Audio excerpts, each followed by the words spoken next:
Welcome to the study stream. आज date है 20 फरवरी 2024 और 20 फरवरी 2024 के करंट अफेयर से जितने भी इम्पोर्टेंट क्वेश्चन बने हैं इस वीडियो में डिस्कस करेंगे। इस वीडियो का पीडीएफ आप हमारे Telegram group the study stream से डाउनलोड कर सकते हैं। टेलीग्राम ग्रुप का लिंक इस वीडियो के डिस्क्रिप्शन में दिया गया है। तो चलिए शुरू करते हैं। पहला क्वेश्चन है, हाल ही में विश्व मानव विज्ञान दिवस कब मनाया गया है? तो अभी हाल ही में 15 फरवरी को विश्व मानव विज्ञान दिवस मनाया गया है। तो 1 फरवरी को भारतीय तटरक्षक दिवस मनाया गया है। 2 फरवरी को विश्व आर्द्रभूमि दिवस मनाया गया है। 4 फरवरी को अंतर्राष्ट्रीय मानव बंधुत्व दिवस मनाया गया है और 4 फरवरी को ही विश्व कैंसर दिवस भी मनाया गया है। 6 फरवरी को सुरक्षित इंटरनेट दिवस मनाया गया है। 7 फरवरी को राष्ट्रीय एड्स HIV जागरूकता दिवस मनाया गया है। 10 फरवरी को विश्व दलहन दिवस मनाया गया है और 11 फरवरी को राष्ट्रीय कृमि मुक्ति दिवस मनाया गया है। 12 फरवरी को अंतर्राष्ट्रीय डार्विन दिवस मनाया गया है। 13 फरवरी को विश्व रेडियो दिवस मनाया गया है और 15 फरवरी को अंतर्राष्ट्रीय बाल कैंसर दिवस मनाया गया है। नेक्स्ट क्वेश्चन है, हाल ही में किस राज्य में मुख्यमंत्री विश्वकर्मा पेंशन योजना का शुभारंभ हुआ है? तो अभी हाल ही में राजस्थान में मुख्यमंत्री विश्वकर्मा पेंशन योजना का शुभारंभ किया गया है। तो इस योजना के तहत 60 वर्ष या उससे अधिक आयु के पात्र श्रमिकों को 2000 रुपये की मासिक पेंशन मिलेगी। इस पेंशन का उद्देश्य सड़क विक्रेताओं को दूसरों पर निर्भर हुए बिना उनकी दैनिक ज़रूरतों को पूरा करने में सहायता करना है। नेक्स्ट क्वेश्चन है, हाल ही में भारत और किस देश के केंद्रीय बैंकों ने UPI NPI को जोड़ने के लिए समझौता किया है? तो अभी हाल ही में भारत और नेपाल ने UPI NPI को जोड़ने के लिए एक समझौता किया है।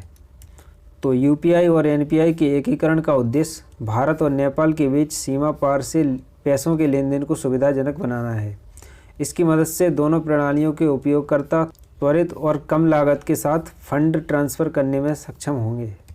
अब नेपाल, तो ये रहा नेपाल भारत के उत्तर की ओर। नेपाल की राजधानी काठमांडू है। नेपाल के राष्ट्रपति हैं रामचंद्र पौडेल। नेपाल के प्रधानमंत्री हैं पुष्प कमल दहल।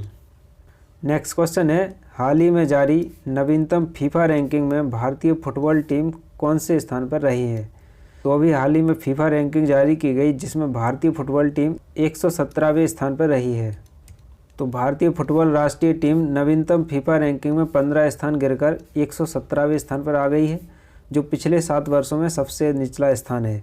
यह गिरावट AFC एशिया कप में टीम के निराशाजनक प्रदर्शन के बाद आई है, जहां वह अपने सभी 3 ग्रुप में मैच हारकर एक भी अंक हासिल करने में विफल रही है।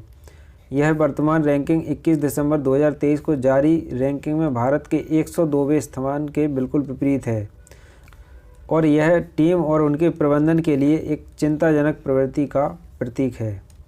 नेक्स्ट क्वेश्चन है, हाल ही में नौसेना अभ्यास मिलन का 12वां संस्करण कहाँ आयोजित किया जाएगा? तो अभी हाल ही में आंध्र प्रदेश के विशाखापट्टनम में मिलन अभ्यास का 12वां संस्करण आयोजित किया जाएगा। मिलन नौसैनिक अभ्यास का 12वां संस्करण 19 से 27 फरवरी तक रणनीतिक बंदरगाह शहर विशाखापट्टनम में शुरू होगा, जिसमें 50 से अधिक देशों के नौसैनिक बलों की एक महत्वपूर्ण सभा होगी। इस वर्ष की थीम सुरक्षित समुद्री भविष्य के लिए नौसेना गठबंधन बनाना, सहयोग और रणनीतिक संवाद के माध्यम से वैश्विक समुद्री सुरक्षा को बढ़ाने के लिए अभ्यास की प्रतिबद्धता को रेखांकित करती है। मिलन 2023 साझा प्रयासों और विशेषज्ञता के माध्यम से वैश्विक अर्थव्यवस्था की एक महत्वपूर्ण धमनी समुद्री व्यापार की सुरक्षा को मजबूत करना चाहता है। अब आंध्र प्रदेश, तो ये रहा मैप में आंध्र प्रदेश। आंध्र प्रदेश की राजधानी विशाखापट्टनम है। आंध्र प्रदेश के मुख्यमंत्री हैं YS जगनमोहन रेड्डी और आंध्र प्रदेश के राज्यपाल हैं अब्दुल नज़ीर। आंध्र प्रदेश में पापीकोंडा राष्ट्रीय उद्यान है, श्री वेंकटेश्वर राष्ट्रीय उद्यान है और राजीव गांधी राष्ट्रीय उद्यान है। आंध्र प्रदेश में झीलें हैं पुलिकट झील और कोल्लेरू झील। आंध्र प्रदेश की जनजातियों की बात करें तो कोढ़ास, सवारा, गदवा और गोंड यहाँ की प्रमुख जनजातियाँ हैं। आंध्र प्रदेश के लोक नृत्य हैं कुचिपुड़ी, घंटा मर्दाला, कुम्मी, सिद्धि और माधुरी। आंध्र प्रदेश के लोक संगीत हैं बुर्रा कथा। आंध्र प्रदेश के मुख्यमंत्री ने सामाजिक सुरक्षा पेंशन को बढ़ाकर 3000 रुपये किया है। कृषि विपणन सुधारों में आंध्र प्रदेश शीर्ष पर रहा है। पूर्व स्टार क्रिकेटर अंबती रायडू ने YSR कांग्रेस पार्टी ज्वाइन की है। आंध्र प्रदेश सरकार पिछड़ा वर्ग जाति जनगणना शुरू करेगी। और मिनिएचर ईस्टर्न घाट्स विशाखापट्टनम का नया पर्यटन स्थल बना है। आंध्र प्रदेश के पूर्व मुख्यमंत्री को भ्रष्टाचार के आरोप में गिरफ्तार किया गया है। नेक्स्ट क्वेश्चन है, हाल ही में किस राज्य में कोमुरावेली रेलवे स्टेशन की आधारशिला रखी गई है? तो अभी हाल ही में तेलंगाना में कोमुरावेली रेलवे स्टेशन की आधारशिला रखी गई है। अब तेलंगाना, तो ये है मैप में तेलंगाना। तेलंगाना की राजधानी है हैदराबाद। तेलंगाना के मुख्यमंत्री है रेवंत रेड्डी और तेलंगाना के राज्यपाल हैं तमिलिसाई सुंदररंजन। तेलंगाना में महावीर हरिना राष्ट्रीय उद्यान और मृगवानी हरिना राष्ट्रीय उद्यान है। तेलंगाना में जनजातियों की बात करें तो सवारा, गदवा और गोंड यहाँ की प्रमुख जनजातियाँ हैं। तेलंगाना में 17 लोकसभा की सीटें हैं और 7 राज्यसभा की सीटें हैं। तेलंगाना सरकार द्वारा प्रजापालन कार्यक्रम शुरू किया गया है। तेलंगाना सरकार ने महिलाओं और ट्रांसजेंडर्स के लिए मुफ्त बस योजना शुरू की है। तेलंगाना में सेंट्रल ट्राइबल यूनिवर्सिटी बनाने का विधेयक संसद ने पास कर दिया है। गद्दाम प्रसाद को तेलंगाना का नया विधानसभा अध्यक्ष चुना गया है। तेलंगाना सरकार ने रवि गुप्ता को नया डीजीपी नियुक्त किया है। दुनिया के पहले 3D प्रिंटेड मंदिर का उद्घाटन तेलंगाना में किया गया है। नेक्स्ट क्वेश्चन है, हाल ही में टेस्ट क्रिकेट में 500 विकेट लेने वाले दूसरे भारतीय खिलाड़ी कौन बने हैं? तो अभी हाल ही में आर अश्विन यानी कि रविचंद्रन अश्विन 500 विकेट लेने वाले दूसरे भारतीय खिलाड़ी बन गए हैं। तो भारतीय टीम के स्पिन स्टार रविचंद्रन अश्विन ने टेस्ट क्रिकेट के अपने 500 विकेट पूरे कर लिए हैं। ऐसा करने वाले वो अनिल कुंबले के बाद दूसरे भारतीय गेंदबाज बन गए हैं। अश्विन ने अपना 500वां शिकार जैक क्राउली को बनाया। राजकोट टेस्ट मैच में दूसरे दिन में अश्विन ने यह उपलब्धि हासिल की है। PBT athlete of the year 2023 Virat Kohli को चुना गया है। आईपीएल इतिहास के सबसे महंगे खिलाड़ी मिचेल स्टार को कोलकाता नाइट राइडर्स ने खरीदा है और बीसीसीआई ने एमएस धोनी की जर्सी को रिटायर करने का फैसला किया है। राष्ट्रपति द्रौपदी मुर्मू ने मोहम्मद शमी को अर्जुन अवार्ड प्रदान किया है। दक्षिण अफ्रीका की महिला क्रिकेट टीम का कप्तान लॉरा बॉलवार्ट को बनाया गया है और अंडर 19 क्रिकेट विश्व कप 2024 साउथ अफ्रीका में हुआ है। आईसीसी विश्व कप 2023 में प्लेयर ऑफ द टूर्नामेंट का खिताब विराट कोहली ने जीता है।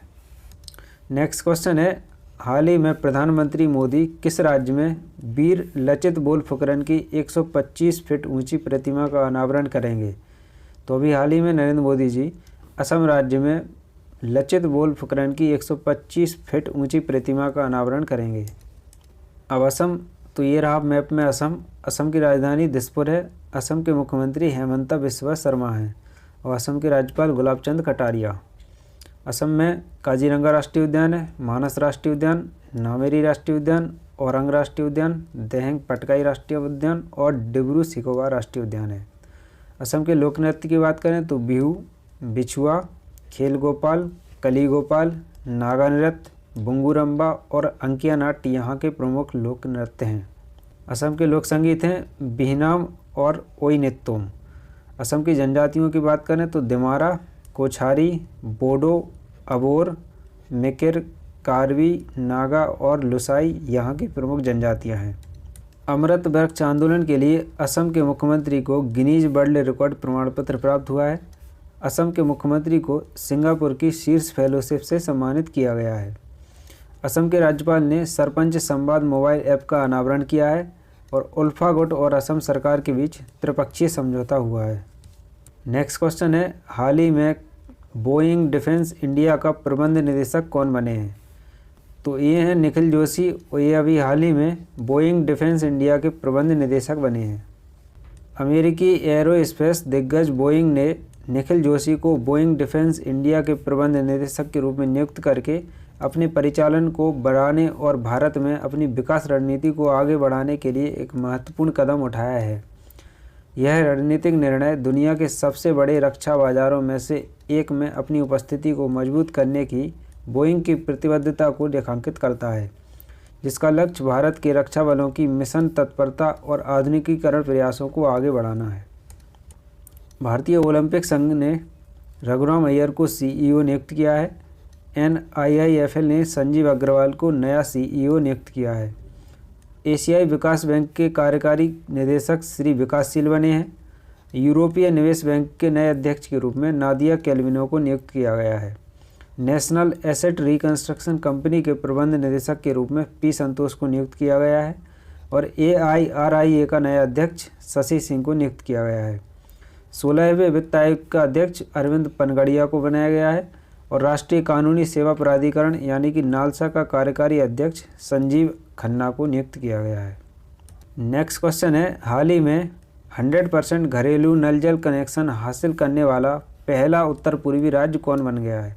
अभी हाल ही में अरुणाचल प्रदेश 100% घरेलू नल जल कनेक्शन हासिल करने के मामले में उत्तर पूर्वी राज्य का पहला राज्य बन गया है। अब अरुणाचल प्रदेश, तो ये देख सकते हैं मैप में अरुणाचल प्रदेश, राजधानी है ईटानगर, मुख्यमंत्री हैं पेमा खांडू। अरुणाचल प्रदेश के राज्यपाल हैं केवल्य त्रिविक्रम परनायक। और अरुणाचल प्रदेश के राष्ट्रीय उद्यान की बात करें तो नामदफा राष्ट्रीय उद्यान, मौलिंग राष्ट्रीय उद्यान यहाँ के प्रमुख राष्ट्रीय उद्यान हैं। अरुणाचल प्रदेश की जनजातियाँ हैं मोपा, डबला, सुलुंग, मिसमी, मिनियोंग, अपतनी, मेजी। अरुणाचल प्रदेश के लोक नृत्य हैं मुखौटा और युद्ध नृत्य। अरुणाचल प्रदेश में 2 लोकसभा की सीटें हैं, 1 राज्यसभा की सीट है। अब कल जो क्वेश्चन पूछा गया था उसका आंसर है, हाल ही में कौन आदिवासी महिला तमिलनाडु की सिविल जज बनी है? तो ये हैं बी श्रीपति। अब कल की क्लास पे आधारित एक क्वेश्चन है, हाल ही में किस राज्य के मुख्यमंत्री ने एक राष्ट्र एक चुनाव के खिलाफ प्रस्ताव पेश किया है? तो इस क्वेश्चन का आंसर आपको कमेंट बॉक्स में लिखना है। अगर आप कल की क्लास किए होंगे तो आप इस क्वेश्चन का आंसर डेफिनेटली दे पाएंगे। तो ये थे आज के करंट अफेयर के इंपॉर्टेंट क्वेश्चंस। अगर वीडियो पसंद आया तो इस वीडियो को लाइक करें, अपने दोस्तों के साथ शेयर करें और प्लीज़ इस चैनल को सब्सक्राइब करें। Thank you.